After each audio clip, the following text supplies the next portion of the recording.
é o Upanisa Sutta.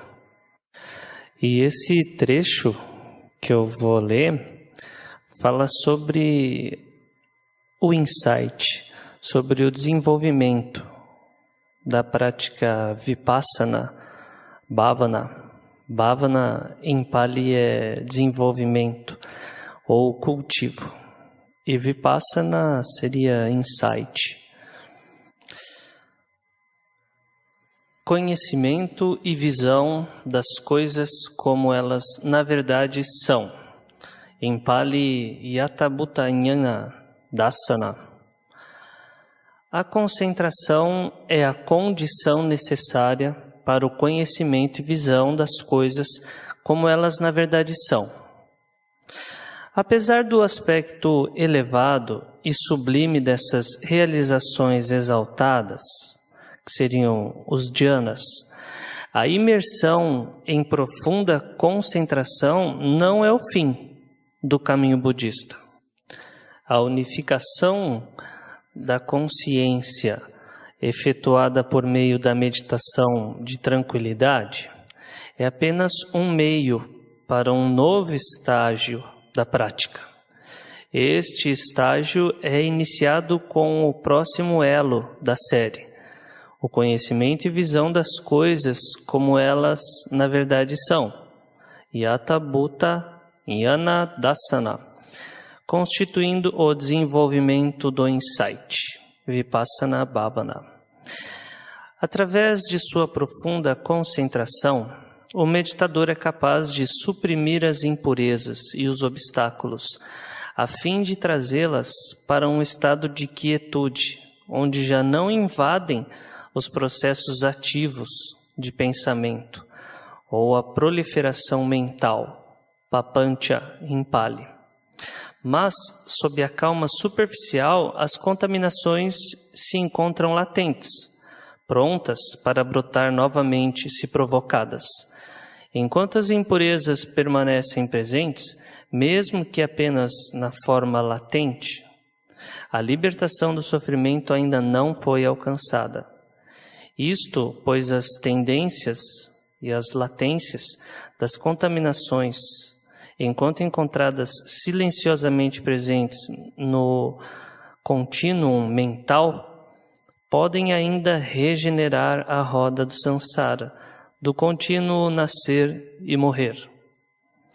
As tendências latentes são as sementes da existência renovada, que levam a um ressurgimento do fluxo de consciência e, a partir disso, de todos os demais elos da cadeia do samsara, ou seja, os elos da origem independente. Para dar fim à roda do samsara e desfrutar da libertação, as contaminações ou as impurezas, asavas e kilesas, em Pali, devem ser completamente destruídas, não sendo suficiente apenas reprimi-las. A destruição das impurezas não pode ser provocada apenas pela concentração, sozinha, pois a concentração, mesmo em seus níveis mais profundos, só pode efetuar a suspensão das atividades das impurezas, mas não a sua erradicação. Para destruir as impurezas até a sua mais profunda camada de latência, algo mais é necessário. Panya, que em Pali é sabedoria, a sabedoria que penetra a verdadeira característica dos fenômenos. A concentração ganha seu lugar na disciplina budista, na medida em que induz a unicidade mental até pelo menos o nível de acesso, ou upachara samadhi, necessário como suporte para a sabedoria. Assim, o Buda prescreve aos seus discípulos desenvolver a concentração não como um fim em si, mas pelo fato de que aquele que está concentrado compreende as coisas como elas na verdade são. Apenas uma mente que tenha sido purificada e acalmada pode compreender as coisas de acordo com a realidade. E a disciplina da concentração, ao suprimir os obstáculos, engendra a pureza e calma requeridas.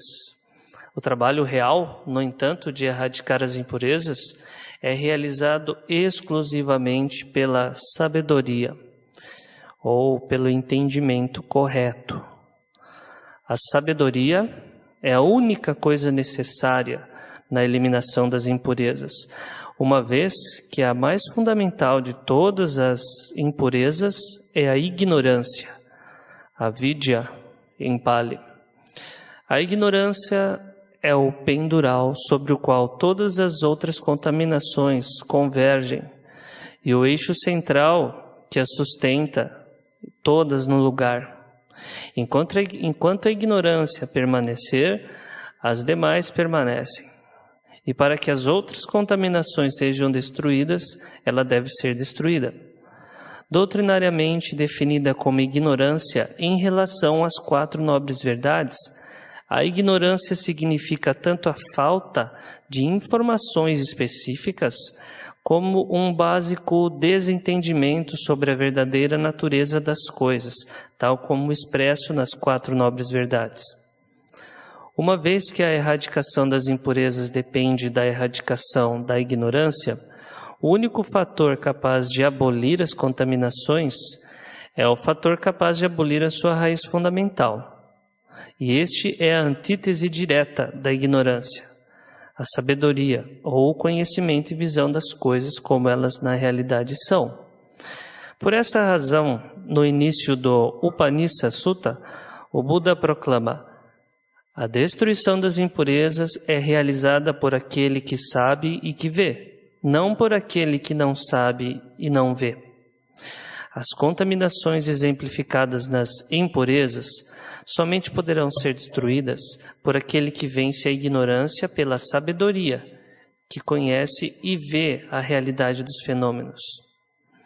A expressão composta em conhecimento e visão indica que o tipo de conhecimento a ser desenvolvido não é um mero entendimento conceitual, intelectual, mas sim o conhecimento que, por seu imediatismo e rapidez, é semelhante à percepção visual. O entendimento conceitual é muitas vezes necessário para limpar as obstruções do intelecto e obter uma perspectiva correta, mas deve finalmente ceder à luz da experiência direta. Para atingir esta compreensão experimental, é necessário praticar o segundo sistema de meditação budista, o desenvolvimento do insight. A prática da meditação de insight visa desalojar as outras contaminações, erradicando a ignorância em sua base. A ignorância é superada pela geração, através da observação atenta, de uma visão direta das coisas como elas na verdade são. O material com que trabalha o insight é justamente a esfera em que a ignorância é ocultada. A nossa própria experiência psicofísica. O seu método é aplicar nesse domínio a atenção plena ou o discernimento sem interrupções em todas as atividades. No Upanishad Sutta, o Buda afirma que os 5 agregados constituem o que deve ser conhecido e visto como na verdade são, em sua natureza, seu surgimento e seu desaparecimento. Os 5 agregados, que são a forma material, rupa, sensação, vedana, percepção, sanya, formações mentais, sankhara, e consciência, vijnana. São as categorias fundamentais que estruturam a análise da experiência de acordo com o Buda.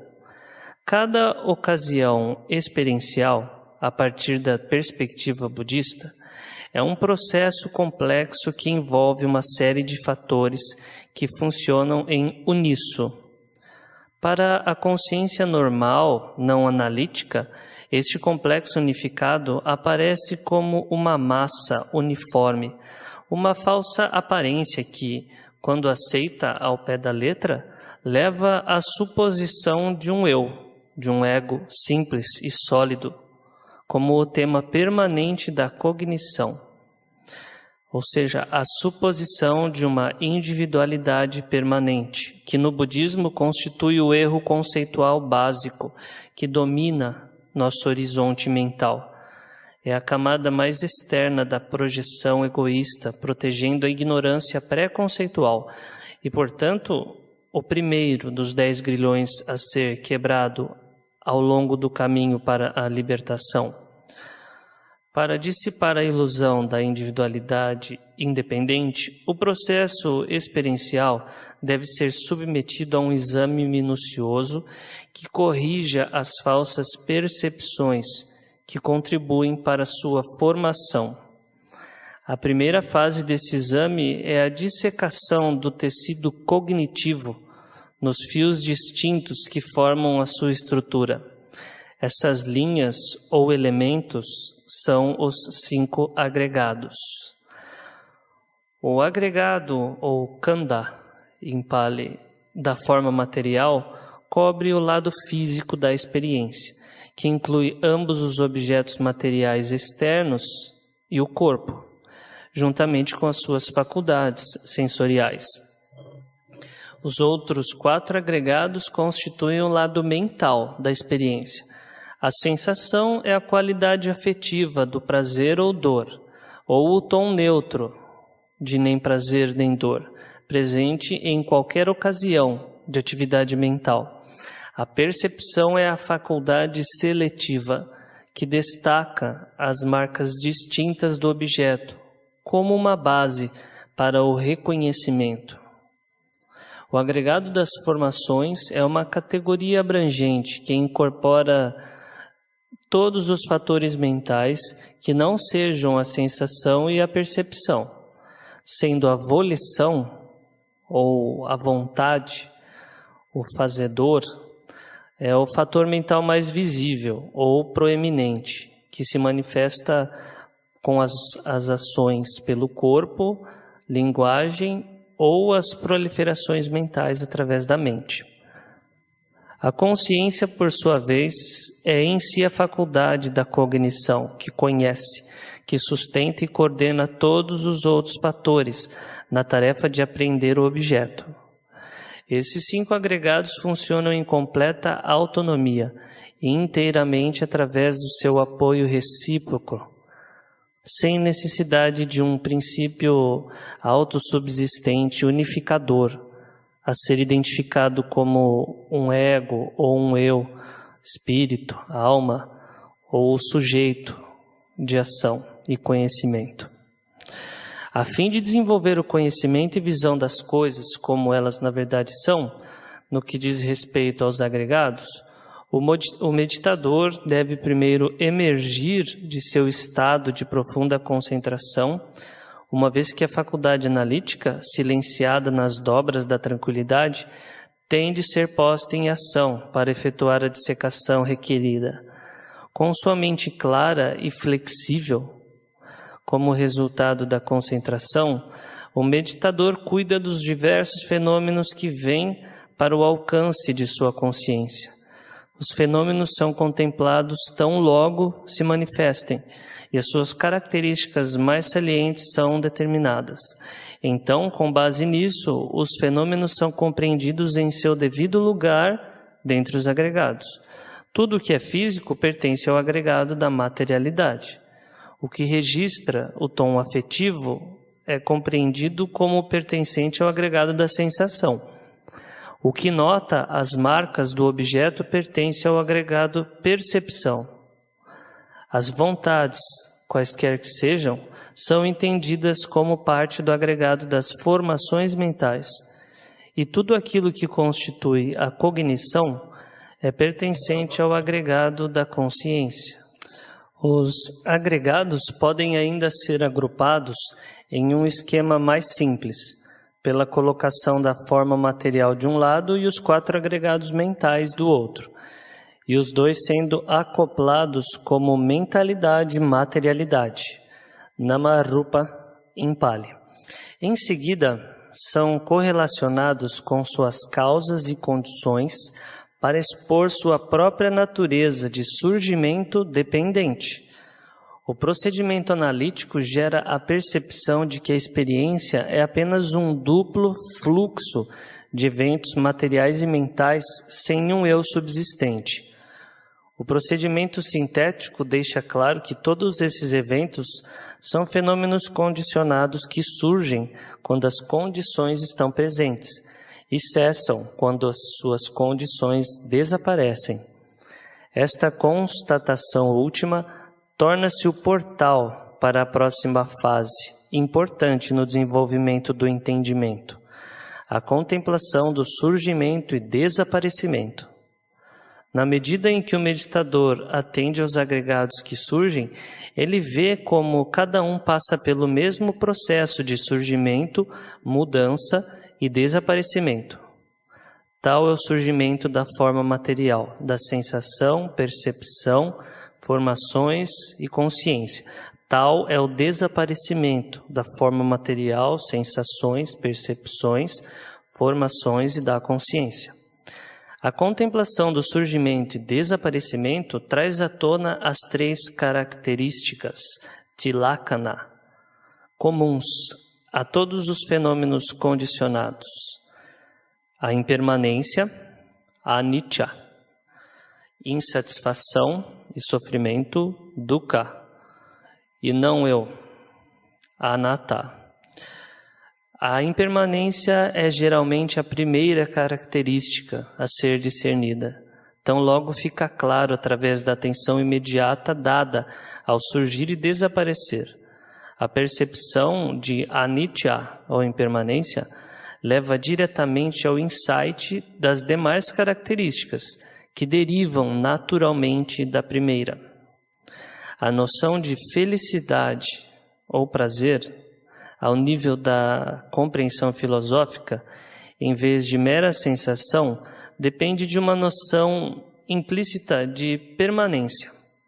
Se algo deve verdadeiramente ser uma fonte de felicidade, deve ser permanente. O que é impermanente é incapaz de produzir duradoura felicidade. É desvantajoso. Portanto, acaba se tornando, sob exame, algo realmente insatisfatório ou uma fonte potencial de sofrimento. A noção de individualidade ou substancialidade de um eu, por sua vez, repousa sobre os dois pilares, da permanência e do prazer.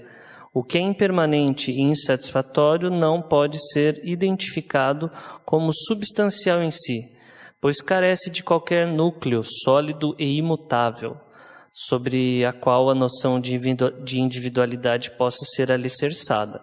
Assim, os fenômenos impermanentes, insatisfatórios, que integram os 5 agregados, acabam tendo uma terceira característica, o aspecto da insubstancialidade, ou de vazio, não eu, anatta.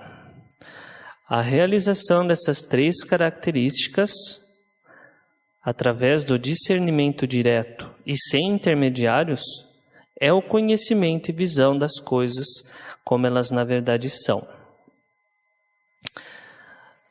O conhecimento e visão das coisas como elas na verdade são é a condição necessária para o desencantamento.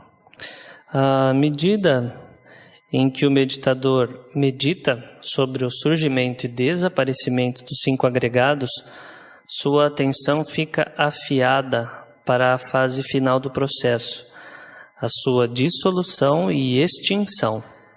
Este insight sobre a instabilidade dos agregados, ao mesmo tempo revela a sua elementar inconfiabilidade, ou adinava, em Pali, que seria perigo ou desvantajoso, inconfiável. Longe de ser a base da satisfação que, irrefletidamente acreditamos elas sejam, as coisas condicionadas são vistas como repletas de perigos, quando abraçadas com desejo e entendimento incorreto. A crescente percepção dessa insegurança fundamental traz uma transformação marcante na inclinação da mente pela existência condicionada. Enquanto anteriormente a mente era atraída pelo mundo, pela sedução de uma gratificação prometida, agora, com a exposição do perigo subjacente, ela se afasta no sentido de um despreendimento. Esse afastamento interno do ciclo das formações é chamado de nibbida. Embora algumas vezes traduzido como nojo ou repulsa, o termo sugere não uma repulsa emocional, mas um ato consciente de despreendimento resultante de uma descoberta racional profunda. Nibbida significa, em síntese, o sereno e digno afastamento dos fenômenos que ocorre quando a ilusão de sua permanência, prazer e individualidade foi destruída pela luz do conhecimento correto e visão das coisas como elas na verdade são. Os comentários explicam Nibbida como um insight poderoso, Balava, Vipassana. Explicação consoante com o sentido literal da palavra, que é descobrir. Isso indica a continuação das descobertas reveladas pelo processo meditativo. A resposta adequada da mente para as realizações experimentadas pelas crescentes experiências de insight. O venerável Buddhaghosa, que foi um dos mais proeminentes monges budistas, compilador e comentarista do cânone, compara Nibbida com a repulsa que sentiria um homem que, após ter agarrado ousadamente uma serpente, na crença de que fosse um peixe, ao olhar de perto, subitamente percebe que estava segurando uma serpente. Isso é um trecho do Visuddhimagga. Como a nossa descrição implica, o desencantamento marca a dissipação de um encantamento ou fascínio com os prazeres caleidoscópicos da existência condicionada, seja na forma dos prazeres dos sentidos, das emoções ou das ideias. Esse fascínio, repousando sobre o entendimento distorcido das coisas como sendo permanentes, agradáveis e como um eu, é mantido em um nível profundo, não verbalizado, na esperança de se encontrar uma identidade própria no que é condicionado. Conforme a mente encantada segue adiante em busca de uma confirmação explícita do sentido inato de individualidade, tudo que é encontrado é avaliado nos termos das noções de meu, eu e eu mesmo. Essas três noções imputadas aos fenômenos em função da ignorância são, na verdade, fabricações conceituais tecidas pelo desejo, presunção e ideias, respectivamente. Ou seja, o meu é condicionado pelo desejo, o eu é condicionado pela presunção, e meu eu, ou eu mesmo, é condicionado pelas ideias. O insight da impermanência, insatisfação e insubstancialidade escava o terreno desta fabricação tríplice, invertendo o modo em que os fenômenos podem ser vistos, considerando que, antes do desenvolvimento do insight, os agregados eram considerados como sendo meu, eu e meu ego, mim mesmo. Agora, quando iluminados com a luz do conhecimento do insight, os agregados são vistos de modo opostos, como não meu, não eu. Uma vez que o fascínio com a existência fenomenal é sustentada pela suposição de uma individualidade subjacente, o dissipar dessa ilusão através da penetração das três características, traz uma desidentificação com os agregados e o fim do seu período de encantamento. No lugar do fascínio e atração, segue-se uma profunda experiência de estranhamento, engendrada pela percepção de insubstancialidade em toda a existência condicionada. Os suttas apresentam essa sequência assim: Bhikkhus, a forma é impermanente. O que é impermanente é sofrimento e insatisfatório. O que é sofrimento é não eu, e não está sujeito à nossa vontade. O que é não eu deveria ser visto como na verdade é, com correta sabedoria, assim: isso não é meu, isso não sou eu, isso não é o meu eu. Vendo dessa forma, Bhikkhus, um nobre discípulo bem instruído, se desencanta com a forma, se desencanta com a sensação, se desencanta com a percepção, com as formações, se desencanta com a consciência. O desencantamento é a condição necessária para o desapego. Na trilha do desencantamento, surge um profundo desejo de libertação do ciclo sansárico, do ser existir. Anteriormente, antes da chegada ao conhecimento e visão correta, a mente se movia livremente sob o controle dos impulsos do prazer e do apego. Mas agora, com o crescimento do insight e o consequente desencantamento com a existência condicionada, esses impulsos cedem lugar a um forte desprendimento e uma capacidade crescente para a renúncia. O que quer que tenda a provocar o apego e aderência é imediatamente abandonado. Tudo o que tende a criar um novo envolvimento é deixado para trás. O antigo impulso em direção à extensão e acumulação externa dará lugar a uma nova urgência no sentido de renúncia como o único caminho claramente percebido para a libertação. Cada movimento da vontade torna-se subordinado à aspiração recém-surgida pela libertação. Assim como um peixe em uma rede, um sapo na boca de uma cobra, uma galinha selvagem presa em uma gaiola, exatamente como esses são desejosos de serem soltos, de encontrar uma fuga dessas coisas, assim também a mente do meditador é desejosa de ser solta de todo o domínio das formações e delas escapar. Esse trecho também é do Visuddhimagga. A aspiração pela libertação leva a uma aceleração do insight. A capacidade de compreensão ganha mais velocidade, profundidade e precisão. Como uma espada, a mente dotada da sabedoria do insight corta a rede de ilusões fabricadas por conta da ignorância. Como uma luz que ilumina os fenômenos exatamente como eles na verdade são.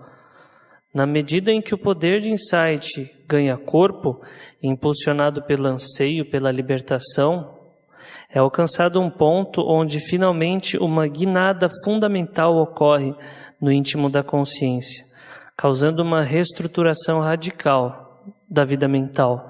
O raio luminoso do insight se expande para a completa luminosidade do despertar, e a mente adentra o caminho supramundano, conduzindo diretamente e de forma irreversível para a completa libertação. Essa transformação, que se define pelo termo viraga, ou desapego, é o primeiro estágio estritamente supramundano, ou lokutara, na progressão da origem independente transcendente. Os elos anteriores, na sequência que conduziram até o desapego, são tecnicamente classificados como mundanos, lokya.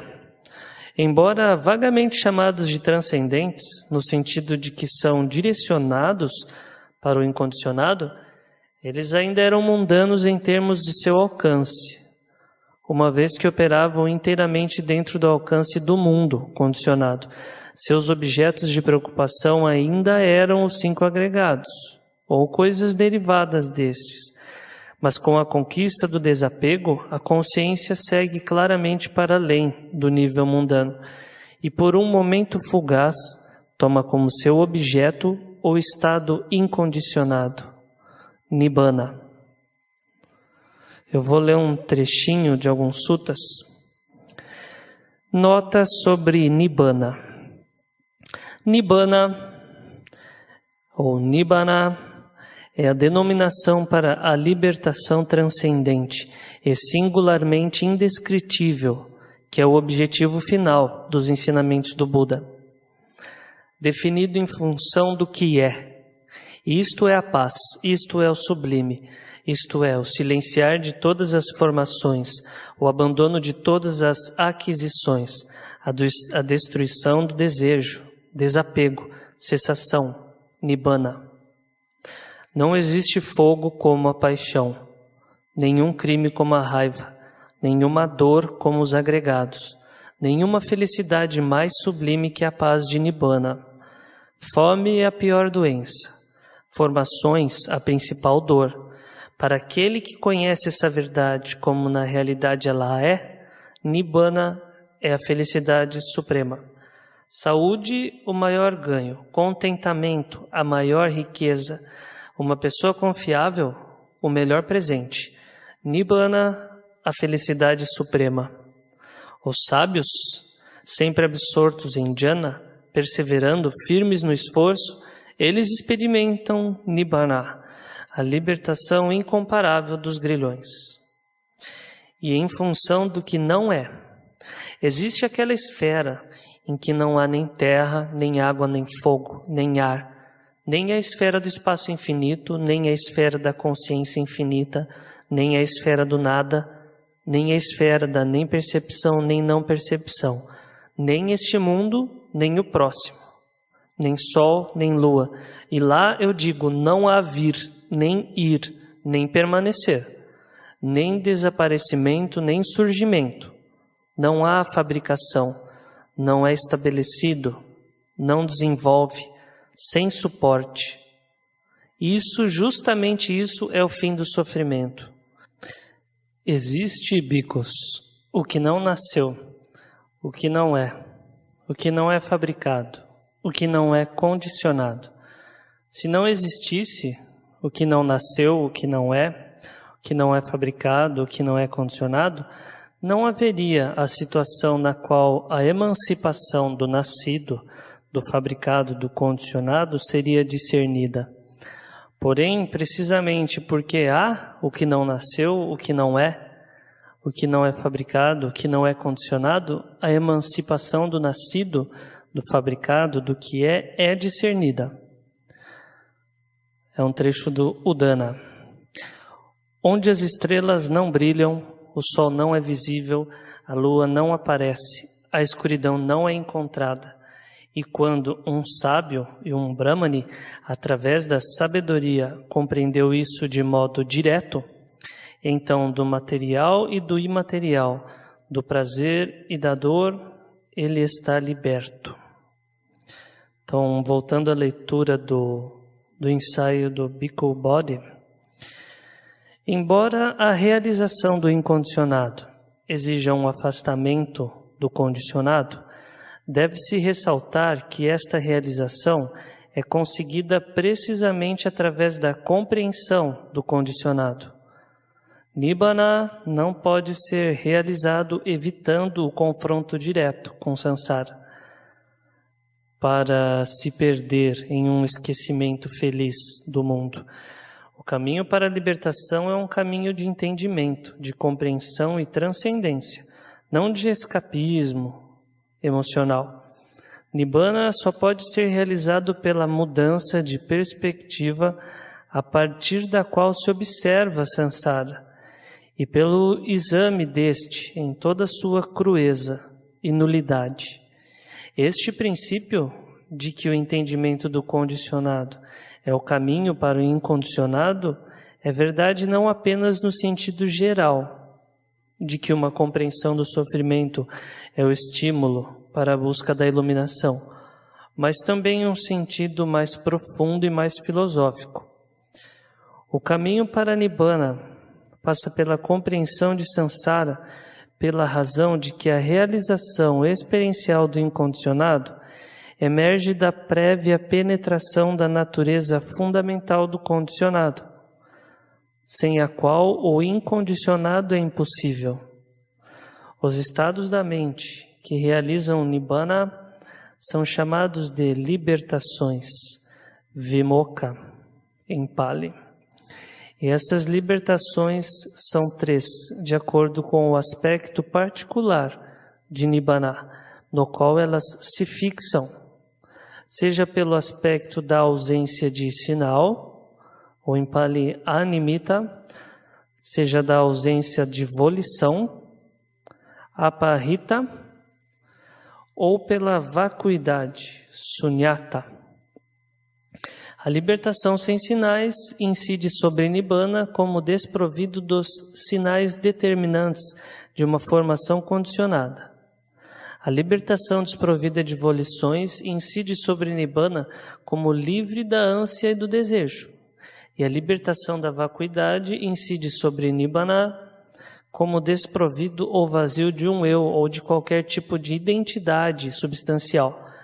Essas 3 libertações são acessadas cada uma por uma via ou porta diferente, chamadas as 3 portas da libertação.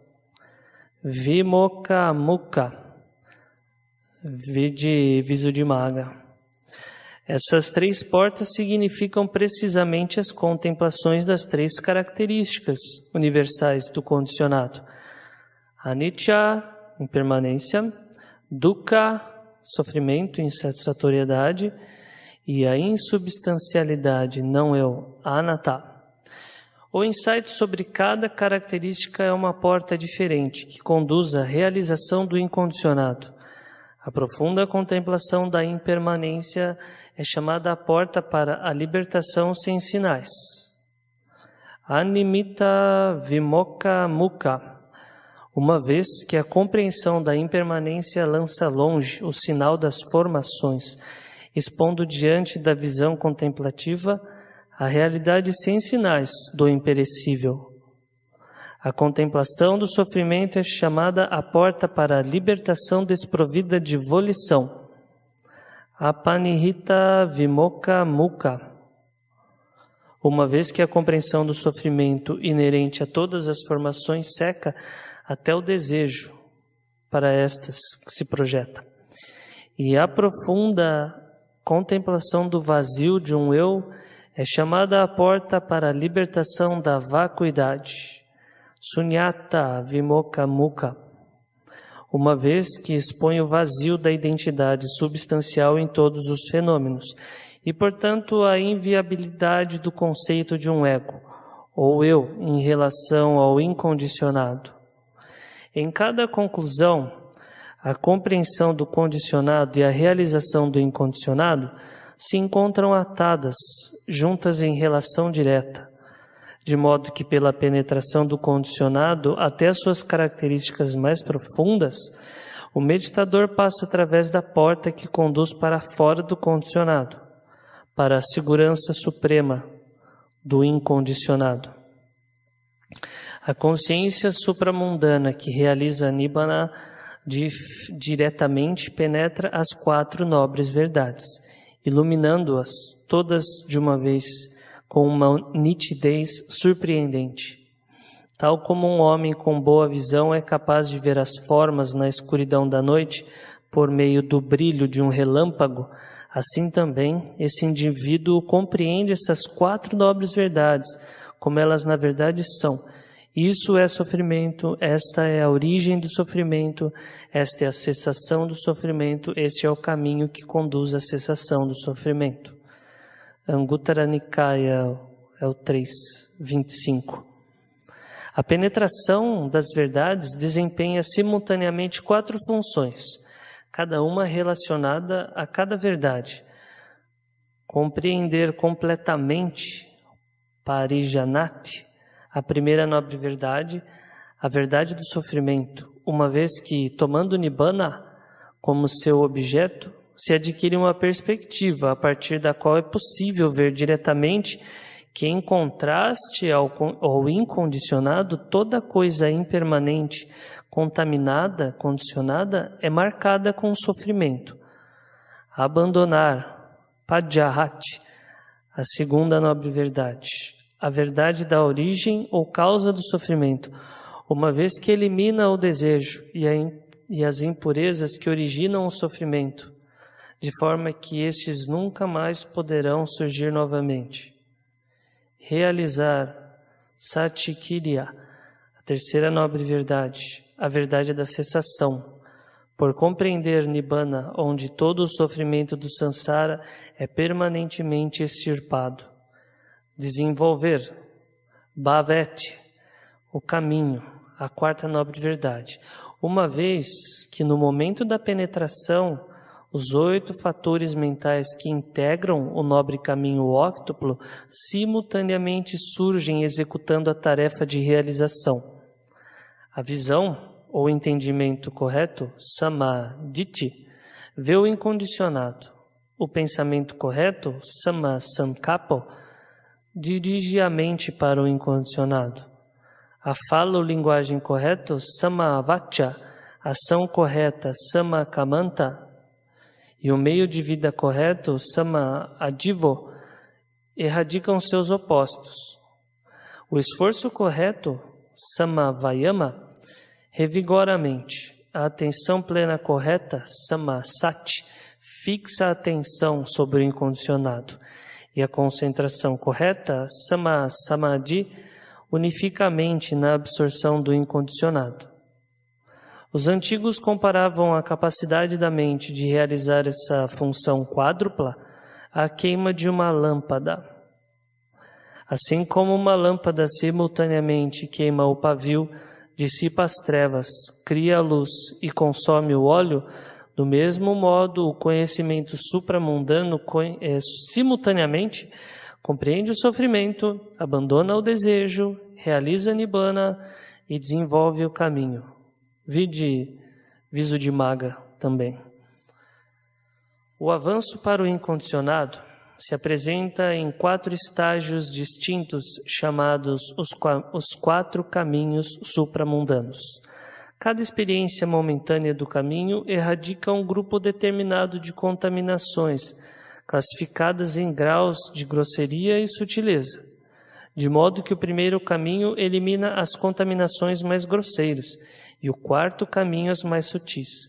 As contaminações cortadas na raiz por estes caminhos são geralmente classificados como 10 grilhões, Samyojana em Pali, recebendo esta denominação por acorrentarem os seres sencientes ao Sansara. Com o primeiro caminho, o meditador erradica os 3 primeiros grilhões: a ideia da existência de um eu, Sakaya Ditti, a dúvida, Vicikiccha, e o apego a preceitos e rituais, Silabhata Paramasa. Dessa forma, ele se diferencia como alguém que entrou na correnteza, Sotapanya, tendo entrado na correnteza do Dhamma, fluindo inexoravelmente para a completa libertação em no máximo 7 existências, que serão experimentadas ou no mundo humano ou nos mundos celestes. O segundo caminho enfraquece todos os grilhões restantes até o ponto onde já não surgem com frequência, mas não os elimina completamente. Com a sua realização, o meditador avança para o estágio de um retorno, sendo destinado a experimentar apenas mais uma existência nos mundos da esfera sensual. Ao eliminar o desejo sensual, que é o 4º grilhão, Kama Raga, Kama com um M só, e a má vontade, Vyapada, que é o 5º grilhão, por meio da 3ª via, ou caminho, ele atinge o estado de não retorno, Anagami, não mais preso aos mundos da esfera sensual, e assim resultando em apenas um renascimento futuro em uma morada divina pura, onde realizará o objetivo final. O quarto caminho erradica os últimos 5 grilhões. Desejo pela existência nos mundos da matéria sutil, Rupa Raga. Desejo pela existência nos mundos imateriais, Arupa Raga. Presunção, Mana. Inquietação, Udacha. E ignorância, Avidya. Com essa realização, o meditador passa a ser um Arahant, ou seja, alguém que destruiu todas as impurezas e atingiu o estado de perfeita purificação. O desapego é a condição necessária para a libertação. Cada um dos momentos dos caminhos supramundanos são imediatamente seguidos por vários momentos de um tipo diferente de experiência supramundana, chamada de fruição. Fala. A fruição marca o gozo do grau de libertação alcançado, causado pela atuação do caminho na erradicação das contaminações. Enquanto a realização do caminho é uma experiência extremamente intensa e estimulante, que exige o dispêndio de um quantum enorme de energia, a realização da fruição é caracterizada por sua quietude serena, relaxada e feliz. Se a realização do caminho pode ser ilustrado pelo romper súbito das correntes por um prisioneiro preso num cativeiro, a fruição pode ser comparada ao saborear do gosto da liberdade que o espera fora do estado cativo. A conclusão do quarto caminho e a sua fruição resulta na plena emancipação ou libertação, vimutti, em Pali. Com a destruição dos grilhões e compreendendo por si mesmo com o conhecimento direto, ele entra aqui e agora e permanece na libertação da mente e libertação através da sabedoria, que são imaculadas com a destruição de todas as impurezas. Vide Madhyama Nikaya 6, 12 e 40. Os grilhões mais sutis e mais tenazes foram destruídos, e não há agora mais nada que ainda sirva de amarra. Tendo destruído as corrupções mentais, em seu nível básico de latência, o meditador concluiu sua tarefa. Não há mais nada a ser feito e nada a acrescentar ao que foi feito. Ele permanece na experiência viva da libertação. A emancipação alcançada pelo Arahant tem um duplo aspecto. O primeiro aspecto é a emancipação da ignorância e das contaminações, experimentada durante o curso de sua existência. O segundo é o aspecto da emancipação da repetição do ser existir, alcançado com o seu falecimento. Através da completa penetração das 4 nobres verdades, o Arahant erradicou a ignorância e libertou a sua mente das garras das paixões. O desaparecimento do desejo resulta em uma pureza imaculada chamada emancipação ou libertação da mente, Cheto Vimutti. O desaparecimento da ignorância resulta em uma radiante compreensão chamada emancipação ou libertação através da sabedoria, Panya Vimutti. A mente do Arahant é imediatamente feita impecavelmente pura, por meio da ausência de apego e radiantemente brilhante devido à luminosidade da sabedoria. Tendo desfrutado dessa libertação da mente, acompanhada da libertação através da sabedoria, ele pode se mover e agir no mundo sem ser contaminado pelo seu lodo. Ele escolhe, pensa, decide e age livre de compulsão de hábitos egoístas. O apego a um eu e meu cessou. A inclinação para a presunção não consegue mais obcecá-lo. Tendo em vista a natureza desprovida de ego de todos os fenômenos, ele atravessou o emaranhado de construções egoístas e se tornou um sábio que está em paz.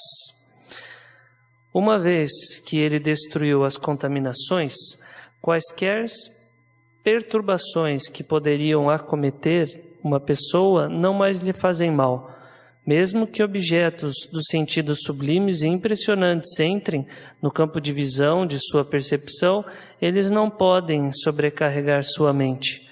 Sua mente permanece intacta, firme, inabalável, contemplando a impermanência em todas as coisas. No Arahant foram totalmente abandonados a ganância, cobiça, que em Pali é loba, raiva e aversão, que é dosa, e a delusão, que é moha em Pali. As raízes prejudiciais que fundamentam todo o mal. Elas não são meramente suprimidas, mas completamente definhadas, até o nível das suas latências, suas tendências subjacentes, de modo que não seja possível um futuro brotar. Esta destruição da cobiça, raiva e delusão é chamada de Nibbana, realizável durante o tempo de vida. É o Nibbana visível aqui e agora. Quando ela experimenta a completa destruição da cobiça, raiva e delusão, desse modo, Nibbana é visível no aqui e agora, com efeito imediato, que convida ao exame, que conduz para diante, para ser experimentado pelos sábios, por eles mesmos. Anguttara Nikaya 3.55. Como nesta realização os 5 agregados continuam a funcionar, sustentados pela vitalidade do corpo, isso é também chamado de elemento de Nibbana com combustível restante. Mas, ainda que para o Arahant perturbações devido às contaminações não surjam, ele ainda está sujeito a um tanto de perturbação condicionada pelo corpo com as suas faculdades, dos 6 sentidos. Embora ele não possa ser tomado pela cobiça e raiva, ele ainda experimenta prazer e dor. Embora não possa gerar kama que vincule ao samsara, ele ainda tem que escolher e agir dentro dos limites estabelecidos pelas circunstâncias. Esta experiência, no entanto, é puramente residual para o Arahant. É meramente a manifestação do kama armazenado do passado, que ainda pode dar frutos e evocar reações, desde que o corpo as tenha adquirido através de padrões de desejo anteriores. Mas devido ao desejo já ter sido esgotado internamente, não há pela frente nenhuma renovação no ciclo de nascimentos e mortes. Todas as sensações, sendo experimentadas com desapego, sem qualquer deleite, serão arrefecidas. Elas não despertam nenhum novo desejo, não provocam novas expectativas, não dão origem a novas acumulações de kama, pois elas apenas continuam desprovidas de fecundidade até o fim do seu tempo de vida. Com a dissolução do corpo, no seu falecimento, o Arahant dá um fim ao ciclo contínuo de ser e existir. Esta é a segunda etapa de sua emancipação, a libertação da renovada existência, do futuro nascimento, envelhecimento e morte. E um sábio em paz não nasce, não envelhece, não morre, não é agitado e está livre de desejos, pois não existe nada presente nele pelo qual ele possa renascer. Não nascendo, como poderá envelhecer? Não envelhecendo, como poderá morrer? Isso, pois, com a emancipação da existência continuada, nenhum resíduo dos agregados persiste. Esta realização é chamada de o elemento de Nibbana sem combustível restante. É um trecho do Itivuttaka 44. A libertação é a condição necessária para o conhecimento da destruição das impurezas. Na sequência de cada um dos 4 caminhos e frutos, surge uma cognição retrospectiva, ou conhecimento retrospectivo, que em Pali é Paccavekkhana Jnana, que analisa as contaminações que foram abandonadas pelo caminho particular e as contaminações ainda por serem eliminadas. No caso do último caminho e fruição, o caminho e fruição do estado de Arahant, a revisão do conhecimento verifica que todas as contaminações foram erradicadas e que não há mais nenhuma a ser destruída. Este conhecimento que certifica o abandono das contaminações surge imediatamente após a mente ter sido libertada de seu domínio, através da penetração completa das 4 nobres verdades. Ele compreende como na verdade é que isto é sofrimento, esta é a origem do sofrimento, esta é a cessação do sofrimento, este é o caminho que conduz à cessação do sofrimento. Essas são as impurezas mentais. Esta é a origem das impurezas. Esta é a cessação das impurezas. Este é o caminho que conduz à cessação das impurezas. Ao conhecer e ver a sua mente livre da impureza da sensualidade, da impureza de ser existir, da impureza da ignorância, quando ela está liberta, surge o conhecimento, libertada. Vide Madhyama Nikaya 39. Como o texto indica, este conhecimento da libertação da mente é direto e pessoal, individual, sem depender de ninguém, de nenhuma força ou ser externo. Assim como um homem com visão aguçada pode olhar para uma lagoa de água clara e límpida e ver por si mesmo, nesta, as conchas, seixos, cascalhos e cardumes de peixes. A pessoa libertada pode olhar para dentro de si e ver que a sua mente foi libertada das contaminações. A cognição retrospectiva da libertação envolve 2 atos de apuração. O primeiro, chamado de conhecimento da destruição, ou em Pali Kaya, Jnana, Kaya com H, porque Kaya sem o H é corpo, em Pali, né? Verifica, então, o conhecimento da destruição, Kaya Jnana, verifica que todas as contaminações foram abandonadas pela raiz.